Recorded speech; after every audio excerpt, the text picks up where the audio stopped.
Wow, ঈদে বাবা সাকিবের সাথে কত আনন্দ করছে আবরাম খান জয়।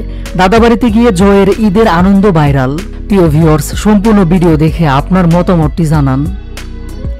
ঈদে দূর থেকে সাকিবকে ভালোবাসা জানালেন অপু বিশ্বাস। মেগাস্টার সাকিবকে 1000 কিলোমিটার দূর থেকে ভালোবাসা জানিয়েছে অপু বিশ্বাস। সোমবার 31 মার্চ দিবাগত রাত 3টার দিকে সোশ্যাল মিডিয়ায় এই ভালোবাসা জানান তিনি। এদিকে অপু বিশ্বাস ছেলে আবরাম খান জয় ও সাকিব খানের বেশ কিছু ছবি পোস্ট করেছেন। ছবিগুলোর ক্যাপশনে অপু বিশ্বাস লেখেন, 1000 কিলোমিটার দূর থেকেও আজ আমি নিশ্চিত, কারণ আবরাম তার পাপার পরম আদরে আনন্দ উল্লাসে ঈদ উদযাপন করলো। তিনি আরো লেখেন, এই বন্ধন আজ আমাকে আনন্দের অশ্রুতে সিক্ত করলো। আমার সন্তানের বাবা নিঃসন্দেহে একজন শ্রেষ্ঠ বাবা। এরপর ভালোবাসার ইমোজি জুড়ে দেন অপু বিশ্বাস। এদিকে অপুর এই পোস্ট মুহূর্তেই ভাইরাল হয়ে যায়।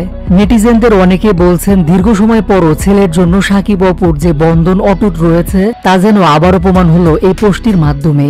যদিও এ বিষয়ে কিছু বলছেন না সাকিব। মূলত একটি প্রোগ্রামের জন্য অপু বিশ্বাস বর্তমানে কাতারে অবস্থান করছেন। আর অপু কাতারে যাওয়ার আগে একমাত্র সন্তান জয়কে বাবা সাকিবের কাছে রেখে যান। আর তাই তো এবার প্রথমবারের মতো মাকে ছাড়া দাদাবাড়িতে ঈদ করলো আবরাম খান জয়।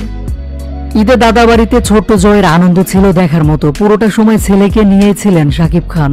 অফিস কিংবা বাসা সবখানে ছেলে জয়কে সময় দিয়েছেন। এ সময় অপুর শেয়ার করা সবগুলো ছবিতে বাবা ছেলের খুনসুটি দেখা গেছে। শুধুমাত্র বাবা নয়, ফুফাতো ভাই বোনদের সাথেও ছোট্ট জয়কে দেখা গেল। সব মিলে মা কাছে না থাকলেও বাবা দাদা দাদির সাথে আনন্দ করলো ছোট্ট আবরাম খান জয়। এর আগে গত 3 দিন আগে বাবা সাকিব খানের জন্মদিন পালন করেছিল ছেলে জয়। সেসব স্থিরচিত্র ভাইরাল হতে না হতে আবারও ঈদে বাবা ছেলেকে একসঙ্গে দেখা গেল।